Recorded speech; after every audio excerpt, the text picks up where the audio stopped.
जय जगन्नाथ।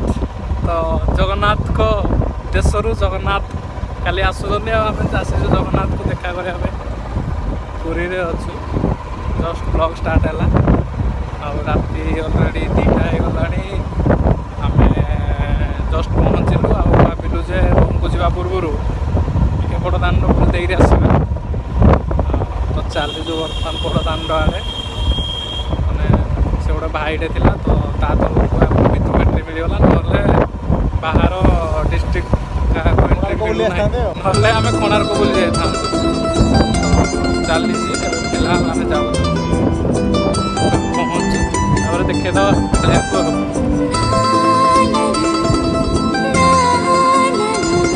तो ये है 18 नला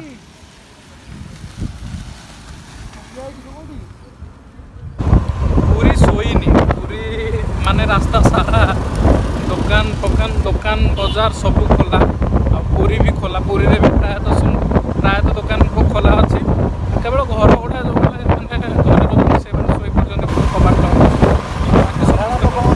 सब रास्ता बंद हाँ साधारण लोक रास्ता बंद अच्छा हाँ आधार लोकों साधारण हाँ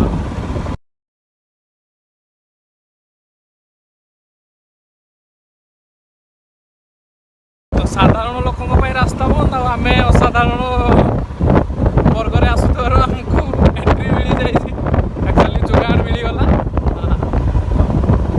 फिलहाल चलो जीवा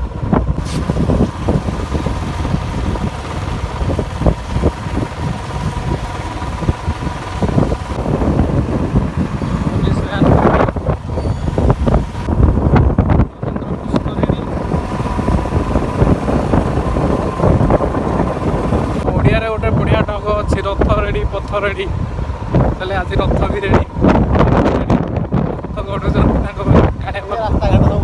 काले साथ को 2 वर्ष पर आम समस्त देखुचु माने रथ रे ना पूर्व कोरोना एंट्री ना देखु समस्ते चेई राति 2टा है तथापि जमी हाँ संध्या 7टा बेले हाय हाय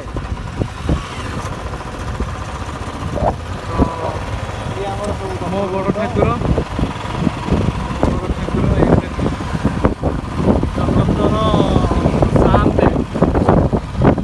रास्ता देखुं आप सब रास्ता खाली अच्छी काली टोटाली भिड़ माने पूरा अलग प्रकार भिड़ हम हाँ तो आम एक्चुअली आम पलि आसीचु देखीदेवाई टे रथपथ देखी जिते पाखु देखी काली सका भिड़ लगे एक्चुअली राति एत 2टा है तथापि भी भिड़ चली तो भिड़ भितर आम मुझे देखे दूसरी लोक केमती शोई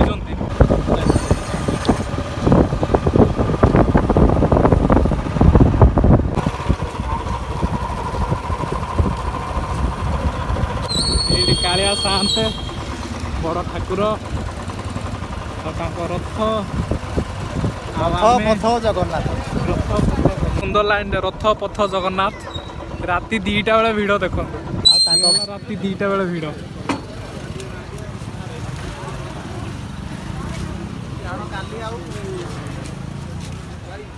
काली पाक एत पाक आसबनी ना तो देखी देखु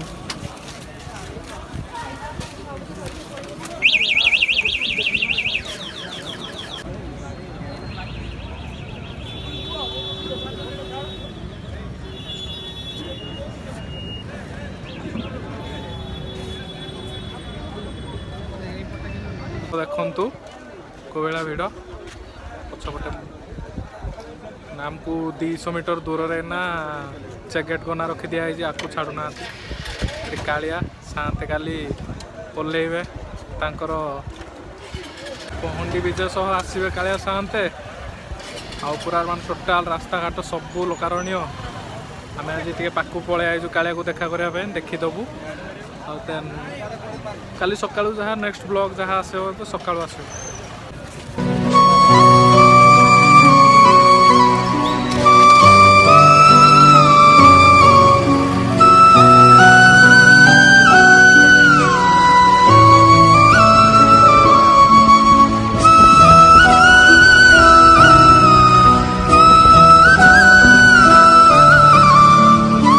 କାଳିଆ ଦର୍ଶନ ରାତି 2:30 and we are heading ଆମେ ରୁମ୍କୁ ବାହାରିଲୁ।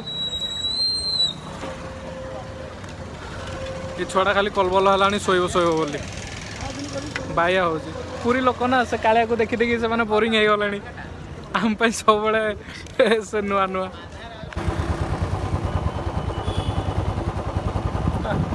କାଳିଆ ପ୍ରତି ପ୍ରେମ ଦେଖ ଲୋକଙ୍କର ମାନେ ଏମିତି ପ୍ରେମ ତ ପ୍ରସାଦ ଯାଉଛି ଭଗବାନଙ୍କର। ରାତି 2ରେ ଝାଡ଼ୁ ବି ସମସ୍ତେ କିଛି ନା କିଛି ଗୋଟେ ସେବା ଦେଉଛନ୍ତି, ସେବା ଚାଲିଛି। ଲୋକ ଯେକୌଣସି ଗୋଟେ ସେମିତି ନଥିଲା ରାମଚନ୍ଦ୍ରଙ୍କୁ ଯେମିତି ଗୁଣ୍ଡୁଚି ମୂଷା ସହାୟତା କରିଥିଲା, ଲୋକ କିଛି ଛୋଟ ଛୋଟ ଜିନିଷ ତାଙ୍କର ସେବା ଚଲେଇଛନ୍ତି, ସେବା ଚାଲିଛି। ଯେହେତୁ କାଲି ସକାଳୁ ବିଶ୍ୱ ପ୍ରସିଦ୍ଧ ରଥଯାତ୍ରା, କାଳିଆ ସାଆନ୍ତେ ଆସିବେ, ରାଜା ଆସିବେ ମାନେ ନିହାତି ରାସ୍ତା ଝାଡ଼ୁ ହେବ। ମାନେ ହଜାର ଲୋକ ତାଙ୍କୁ ଦେଖା କରିବେ, ସେ ତାଙ୍କ ମାଉସୀଘରକୁ ଯିବେ ପୋଡ଼ପିଠା ଖାଇବା ପାଇଁ। ତ ଇଏ ଗୋଟେ ଯାତ୍ରା, ଏ ଯାତ୍ରାରେ ଯେହେତୁ ମହାରାଜା ଆସିବେ ତେଣୁ ସେଇ ଯେଉଁ ଭଲ ପାଇବା, ସେଇ ଯେଉଁ ପ୍ରେମ ତାଙ୍କ ପ୍ରତି ଲୋକ ଛୋଟ ଛୋଟ ଜିନିଷରେ ତାଙ୍କ ପ୍ରତି ଜ୍ଞାପନ କରୁଛନ୍ତି ତାଙ୍କ ଭଲ ପାଇବା। ଯେହେତୁ ଅଲରେଡ଼ି ରାତି ବହୁତ ହେଇଗଲାଣି, ଆମେ ବାହାରିଲୁ ରୁମ୍କୁ ଶୋଇବୁ ଏବେ। କାଫି ଲେଟ୍ ହେଇଗଲାଣି। ତ ଆମର ଗୁଗୁଲ୍ ମ୍ୟାପ୍ ଅଛି ବୋଲି ଆମକୁ ପୁରା ବଢ଼ିଆ ସାହାଯ୍ୟ ହେଇଯାଉଛି, ନହେଲେ ଆମେ ଭାରି ହଇରାଣରେ ଥାଆନ୍ତୁ। ଏବେ ଆମେ ଥାଆନ୍ତୁ କୋଣାର୍କରେ। ଯଦି ନଥାନ୍ତା ଆମେ ଏବେ କୋଣାର୍କରେ ଥାଆନ୍ତୁ। ମାନେ ଏମିତି ଗୋଟେ ଡାଇଭର୍ସନ୍ ଦେଇଛନ୍ତି, ଆମେ ଜାଣିପାରିଲୁନି। ଫାଷ୍ଟ ଗୋଟେ ଜାଗାରେ ସେ ଓଭରବ୍ରିଜ୍ ଉଠିଲା ପରେ ଆମେ କହିଲେ ଆରେ ଏ ଜାଗା କେଉଁଠି, ଏମିତି ତ ରାସ୍ତା କିଛି ନାହିଁ। ତାପରେ ସେ କହିଲା ଆରେ ଭାଇ ତମେ କୋଣାର୍କ ରାସ୍ତାରେ ପଳେଇ ଯାଇଛ। ତ ପୁରୀ ଆଉ କଟକ ଏମିତି ଦୁଇଟା ଜାଗା ମାନେ ମୁଁ କେବଳ କାଳିଆକୁ ପାଏ, ଆଉ ନହେଲେ କିଛି ପାଇବିନି ଏ ଜାଗାରେ। ମାନେ ବହୁତ ଅଲଗା ଭିଡ଼, ମାନେ ଅଲଗା ପ୍ରକାର ରାସ୍ତା, ଅଲଗା ପ୍ରକାର ଜାଗା, ସବୁ ଏକା ଲାଗେ ଏଠି। ରଥଯାତ୍ରା ପାଇଁ ପ୍ରସ୍ତୁତି ଏମିତି କିଛି ସୁନ୍ଦର ଗୁଗୁଲ୍ ମ୍ୟାପ୍କୁ ଦେଖି ଦିଅନ୍ତୁ। ଗୁଗୁଲ୍ ମ୍ୟାପ୍ ଆଲୋକ ବାବୁ ଫଟୋ ଉଠାଉ ଭାଇ।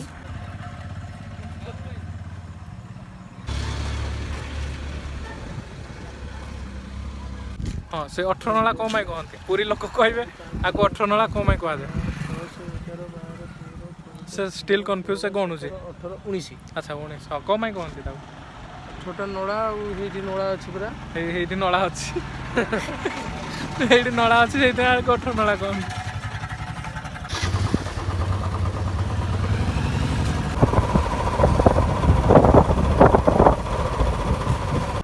ଫାଇନାଲି ରୁମ୍ରେ ପହଞ୍ଚିଗଲୁ ଆଉ କାଫି ଟାୟାର୍ଡ଼। ଏ ବାବୁ ତ ଆରାମସେ ରାତି 10ଟା 10:30 ବେଳେ ଭୁବନେଶ୍ୱର ବାହାରିଲେ, ବଟ୍ ମୁଁ 3:30ରୁ ଅଲରେଡ଼ି ଏଙ୍ଗାରୁ ଟ୍ରାଭେଲ୍ କରୁଛି। ରାତି 3ଟା ହେଇଗଲାଣି। ହଁ 3ଟା ହେଇଗଲାଣି। ତ ପାଖାପାଖି 12 ଘଣ୍ଟା ଟ୍ରାଭେଲ୍। ମୋତେ କାଫିନି ତ ସାର୍ ଆମର ଫୋନ୍ରେ ତାଙ୍କ ଷ୍ଟାଟସ୍ ଅପଡ଼େଟ୍ କରୁଛନ୍ତି ତାଙ୍କ ମାଣ୍ଡୁଆନେ ଦେଖିବେ ବୋଲି। ଆମର ତ କେହି ନାହାନ୍ତି, ତେଣୁ ଆମର କିଛି କରିବାର ନାହିଁ। ଆମେ ଆରାମସେ ଶୋଇପଡ଼ିବା। ଭାଇ ଦେଖୁଛନ୍ତି ଆମକୁ ଆସୁଛନ୍ତି, ଆରାମସେ ଶୋଇପଡ଼ିବା। କାଲି ସକାଳୁ ଦେଖିବା ଯାହା ବାକି ନେକ୍ସଟ। ତ ଆଜି ରାତିରେ ହିଁ ବ୍ଲଗ୍ ପଳେଇ ଆସିବ, ରାତିରେ ହିଁ ବ୍ଲଗ୍ ଅପଲୋଡ଼ ହୋଇଯିବ। ତ ବାକି କାଲି ଯାହା ନେକ୍ସଟ ବ୍ଲଗ୍ରେ ଆସିବ। ତ ଟିଲ୍ ଦେନ୍ ଜୟ ଜଗନ୍ନାଥ କାଳିଆ ଦୁଆରୁ। ଆଉ ସମସ୍ତଙ୍କ ସହିତ କାଲି ନିହାତି ଦେଖା ହେବ। ସମସ୍ତେ ଆସନ୍ତୁ ଯେଉଁମାନେ ଯଦି ବ୍ଲଗ୍ ଦେଖୁଛନ୍ତି। ହଁ, ଏମିତିରେ ବି ମାନେ ଡୋରି ନ ଲାଗିଲେ ଆସିପାରିବେନି, ମୋର ଯଦି ଆସିବା କଥା ଆରାମସେ ଆସନ୍ତୁ, କାଲି ଦେଖା ହେବ। ତ କାଳିଆକୁ ଦେଖିଦେଲା ପରେ ମାନେ ଯେତିକି ପେନ୍ ଥିଲା ଯାହା ଥିଲା ସବୁ ଲାଘବ ହେଇଗଲା। ମାନେ ଆକ୍ଚୁଆଲି କାଳିଆ ପାଖକୁ ଯାଇ ହେଲାନି, 200 ମିଟର ଦୂରରେ ଥିଲୁ ଆମେ। ତ ସେତିକିରେ ବି ମାନେ ସେ ଆସିଯାଏ। ଯେଉଁମାନେ ଭଲ ପାଇଛନ୍ତି ସେମାନେ ତ ଏମିତିରେ 2000 କିଲୋମିଟର ଦୂରରୁ ବି ତାକୁ ଭଲ ପାଇପାରିବେ। ତ ଏମିତି କିଛି ନୁହଁ, ଆମର ଡୋରି ଲାଗିଲା ବୋଲି ଆମେ ଆସିଲୁ। ତ କାଲି ସକାଳୁ ଦେଖା ହେବ। ଆଉ ସମସ୍ତେ ଭଲ ପାଆନ୍ତୁ କାଳିଆକୁ, ଯିଏ ଯାହାକୁ ଭଲ ପାଇପାରିବ ଭଲ ପାଆନ୍ତୁ, ଖୁସିରେ ରୁହନ୍ତୁ। ତ ଆମେ till then good night, take care, bye bye, ଜୟ ଜଗନ୍ନାଥ।